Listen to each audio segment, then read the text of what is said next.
안녕하세요, 테슬라 주주 여러분. 오늘 시장은 일론 머스크의 보상 판결 호재를 완전히 소화하고 있고, 샌프란시스코의 어둠 속에서 테슬라의 기술력이 경쟁자들을 어떻게 압도하는지를 실시간으로 목격하고 있습니다. 오늘 영상에서는 왜 테슬라가 $500를 넘지 못했는지, 그 이면에 숨겨진 금융적 이유, 샌프란시스코 정전 사태가 왜 라이더 방식의 종말을 예고하는지, 일론 머스크가 왜 다음 정복지로 아랍에미리트를 선택했는지, 이 네 가지를 하나씩 살펴보겠습니다. 끝까지 함께 해주시길 바라고요. 그럼 출발할게요. 우선 테슬라의 최대 격정지인 중국에서 놀라운 소식이 들려오고 있습니다. 최근 테슬라 차이나 공식 홈페이지에 예상 인도 일정이 업데이트되면서 모델 3의 모든 트림이 후륜 구동 모델부터 퍼포먼스 모델까지 인도 시기가 내년 2025년을 훌쩍 넘어 2026년 2월로 밀려나고 있습니다. 즉 해를 2번 넘겨서 한참 뒤로 밀려 있는 상황입니다. 현재 중국 시장은 샤오미 SU7, BYD의 신모델들 이 파격적인 가격과 성능으로 테슬라를 맹추격하고 있는 상황입니다. 그런데 이런 치열한 경쟁 속에서도 대기 수요가 계속 밀려 있다는 건 중국 소비자들 사이에서 테슬라의 브랜드 파워가 여전히 독보적이라는 증거로 볼 수 있습니다. 시장 전문가들은 테슬라의 수요 위기 기후에 불과했다라고 평가하고 있고, 강력한 대기 수요가 2026년까지 실적 바닥을 단단하게 받쳐줄 것이라고 내다보고 있습니다. 다음은 테슬라 주가와 실적 전망에 대한 월가의 흥미로운 분석입니다. 도이체방크의 에디슨 유는 최근 보고서를 통해 테슬라의 2025년 4분기 인도량 전망치를 약 40만 5천 대로 하향 조정했습니다. 전년 동기 대비 약 14% 감소한 수치입니다. 미국, 유럽의 고금리 장기와 전기차 보조금 축소에 따른 전반적인 수요 둔화가 테슬라에게도 압박이 되고 있다는 분석이죠. 그런데 정작 시장이 주목한 건 따로 있습니다. 도이체방크는 실적 전망치는 낮추면서도 테슬라의 목표 주가는 $500로 공격적으로 상향했습니다. 에디슨 유는 이렇게 강조합니다. 지금의 자동차 인도량 정체는 일시적인 진통일 뿐이다. 테슬라는 이제 자동차 제조사가 아니라 AI 로보틱스 기업으로 재평가받아야 한다. 특히 자율주행 소프트웨어 FSD의 수익화, 휴머노이드 로봇 옵티머스, 로보택시 사업의 가치가 본격적으로 반영된다면 테슬라의 시가총액은 완전히 다른 레벨로 점프할 수 있다는 분석도 나오고 있습니다. 결국 시장의 초점은 오늘 차를 얼마나 팔았느냐가 아니라 내일의 AI를 누가 지배할 것이냐, 이 질문으로 옮겨가고 있는 겁니다.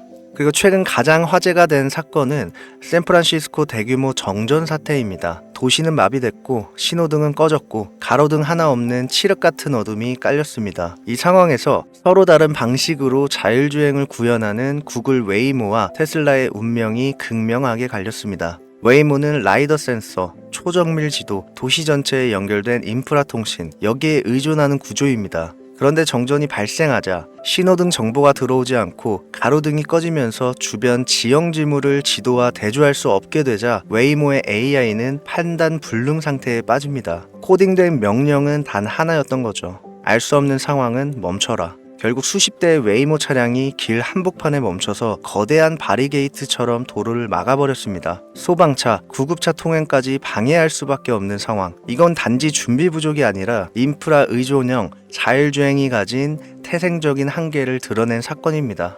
같은 시각 테슬라의 자율주행은 어땠을까요? 신호등이 나간 어두운 교차로에서 테슬라 모델 Y는 감독형 FSD를 통해 놀라운 주행을 보여줍니다. 카메라라는 눈으로 주변을 보고 신경망이라는 뇌로 상황을 추론하며 신호등이 꺼지자 정지선에 멈춘 뒤 좌우에서 오는 차를 확인하고 조심스럽게 교차로를 통과해 나갑니다. 지도 없이도, 통신이 끊겨도, 전기가 나가도 시각적 지능만으로 길을 찾는 차라는 걸 증명한 셈입니다. 일론 머스크 역시 테슬라 로보택시는 정전의 영향을 전혀 받지 않는다라고 강조를 했습니다. 라이더 방식은 레일 위 기차처럼 인프라가 무너지면 바로 서버리는 구조입니다. 반면 테슬라의 비전 방식은 인간 운전자에 가까운 시각 기반을 판단하기 때문에 어디서든 작동할 수 있는 기술이라는 차별점을 보여줬습니다. 확장성이 없는 기술은 결국 기업 가치의 한계를 드러냅니다. 이번 사태는 어떤 기술이 진짜 무한 확장성을 갖고 있는지 시장에 분명한 메시지를 던졌습니다. 현재 테슬라 주가가 $500에 점점 다가가는 가장 큰 이유는 바로 일론 머스크의 $560억 보상 패키지 승소입니다.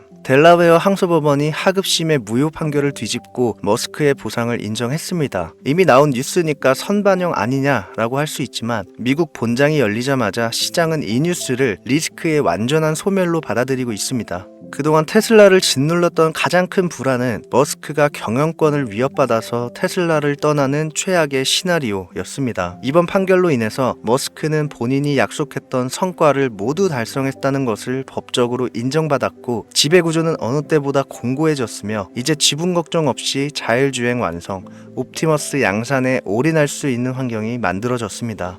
조금 더 시야를 넓혀보면 지금 모빌리티 업계는 그야말로 로보택시 춘추 전국 시대입니다. 우버, 리프트, 바이두, 메르세드 벤츠 등 여러 기업들이 영국, 아부다비, 스위스, 싱가포르 등 해외 시장에서 자율주행 서비스를 펼치겠다고 나서고 있습니다. 규제가 촘촘해진 미국, 중국 대신 규제가 유연하고 인프라 투자가 활발한 국가에서 먼저 데이터 표준을 잡으려는 전략으로 보입니다. 눈 오는 유럽, 모래바람 부는 중동, 이런 다양한 환경의 데이터를 학습하려면 시간이 꽤 필요합니다. 그런데 오늘 일론 머스크가 이렇게 말했습니다. 다음 달 아랍에미리트에서 감독형 FSD를 출시하겠다. 아랍에미리트는 부자의 나라이자 석유 시대 이후 AI, 자율주행 허브를 노리는 국가입니다. 경쟁자들이 2026년부터 테스트하겠다라고 계획만 발표하고 있을 때 테슬라는 이미 업데이트 한 번으로 바로 실행하겠다라고 말하고 있는 겁니다. 아랍에미리트의 전역에 깔려있는 테슬라 차량은 소프트웨어 업데이트 하나로 바로 자율주행 차가 됩니다. 지구 반대편 중동 대륙에서도 테슬라는 자율주행으로 시장을 장악하려 하고 있습니다. 이후에 어떤 그림이 펼쳐질지는 함께 끝까지 지켜보겠습니다. 자, 지금까지 영상 보고 계신 분들이라면 이제 테슬라에 대한 의심들은 거의 다 내려놓으셨을 거라 믿습니다. 사실 90년대 초반에도 똑같았어요. 인터넷 처음 나왔을 때 사람들이 뭐라 그랬냐면 이걸 어디에 써? 이게 왜 필요해? 이런 얘기 많이 했죠. 근데 결국 그 인터넷이 세상 모든 걸 바꿔버렸잖아요. 지금 우리가 보고 있는 AI랑 로봇의 결합도 똑같습니다. 아니, 그 이상으로 올라갈 거예요. 앞으로 이 기술이 세상을 바꾸고 그 과정에서 어마어마한 수익이 나올 거예요. 그리고 그 중심에 있는 회사가 바로 테슬라입니다. 근데 제가 하고 싶은 말은 테슬라 무조건 들고 가세요, 이런 식의 단순한 멘트가 아닙니다. 제가 말하는 테슬라는요, 앞으로 5년, 10년, 20년 동안 적게는 생활비에서 크게는 진짜 수십억까지 평생 우리 삶을 책임질 수 있는 자산으로 보셔야 한다는 거예요. 이건 그냥 한 번 사고 끝내는 종목이 아니라 평생 계좌 핵심 자산으로 가져가야 하는 종목입니다. 근데 또 현실적으로 생각해보면 지금 당장 매달 나가는 고정비, 애들 교육비, 생활비 이런 것도 해결해야 되잖아요. 그래서 필요한 게 뭐냐? 바로 포트폴리오입니다. 장기적으로 테슬라 같은 미래 자산을 가져가면서 단기적으로는 지금 내 시드를 빠르게 늘려줄 전략도 같이 가져가야 한다는 거죠. 근데 이 기준이 없으면 어떻게 돼요? 이 종목 좋다 그러면 사고, 저 종목 난리 나면 또 사고, 결국 세력들 물량 정리할 때 위에서 받아주고 시장이 빠질 때 공포 와서 밑에서 던지고, 이거 몇 년째 반복하시는 분들 분명 있으실 겁니다.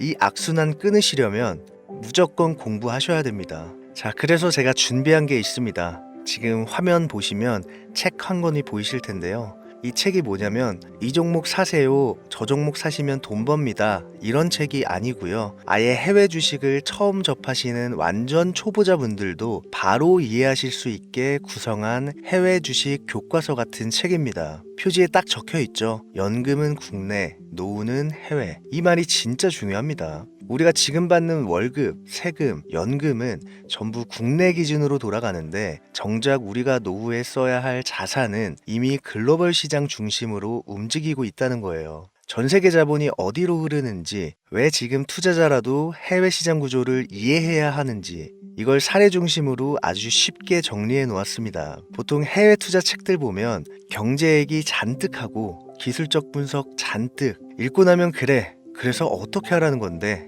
이런 느낌 많이 드시죠? 근데 이 책은 실전 중심입니다. 해외 주식 계좌는 어떻게 만드는지, 어떤 증권사를 쓰면 수수료가 유리한지, 환전은 어떻게 해야 돈이 덜 빠지는지, 그리고 첫 $10,000는 어떻게 채워갈지 그냥 따라하기처럼 단계별로 정확하게 정리해 놨습니다. 책 한 권 보면서 그냥 그대로 따라하시면 계좌 만들고 환전하고 종목 사고 팔고 직접 할 수 있게 만들어 드린 거예요. 그리고 중요한 포인트 하나, 이 책은 판매용이 아닙니다. 이건 저를 찾아와 주시는 우리 구독자분들께 드리는 선물이에요. 받는 방법은 진짜 간단합니다. 구독, 좋아요, 알림 설정 이 세 가지 눌러주시고 댓글에 노후 준비 네 글자만 남겨주세요. 그러면 제가 한 분 한 분 이북 링크를 직접 답글로 달아드립니다. 근데 나는 댓글 쓰기 싫다, 계정 노출 싫다 하시면 여기 화면에 나오시는 제 직통번호입니다. 여기로 노후라고만 문자 보내주세요. 그러면 조용히 문자로만 링크 보내드리겠습니다. 댓글 필요 없습니다. 다만 구독, 좋아요, 알림 설정 이 세 가지는 꼭 좀 부탁드립니다. 그게 제가 이런 자료를 계속 만들 수 있는 힘이에요. 마지막으로 제 마음 한구석에는 항상 이런 생각이 있어요. 과연 평범한 개인도 세력, 알고리즘, 기관한테 휘둘리지 않고 투자로 인생을 바꿀 수 있을까? 그래서 제가 8년치 데이터 흐름, 실적, 펀더멘털, 밸류에이션 사이클, 자금, 수급 동선 이 네 가지 축으로 해외 시장을 완전히 분해해서 제 방식대로 다시 조립한 이 책을 여러분께 공유드리는 겁니다. 정보는 아는 사람이 가져가고 모르는 사람이 내주는 구조입니다. 우리 구독자분들만큼은 제발 내주는 쪽이 아니라 가져가는 쪽이 되셨으면 좋겠습니다. 오늘 영상은 여기서 마무리할게요. 이번 기회만큼은 조용히 구경만 하다 지나가지 마시고 여러분 계좌의 실제 수익으로 연결을 해보세요. 시청해주셔서 진심으로 감사드립니다. 다음 영상에서 더 깊고 더 실전적인 내용으로 다시 찾아뵙겠습니다. 고맙습니다.